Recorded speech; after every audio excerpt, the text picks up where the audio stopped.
موسم استثنائي بكل المقاييس بالنسبة إلى رياض محرز نجم فريق ليستر سيتي.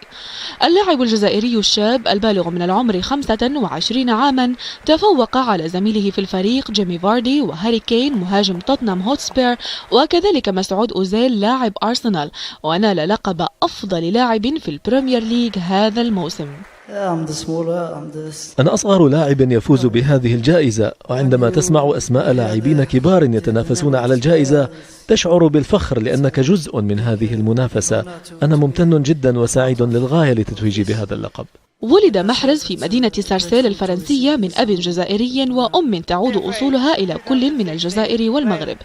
بدأ لعب كرة القدم لصالح فريق مدينته منذ كان في 13 من عمره، ثم خاض تجربته الاحترافية مع فريقين محليين ينافسان في دور الدرجة الثانية الفرنسي قبل أن يشد رحال إلى إنجلترا بعد توقيعه عقدا مع ليستر سيتي في 11 من شهر يناير عام 2014 يمتد ل3 سنوات ونصف.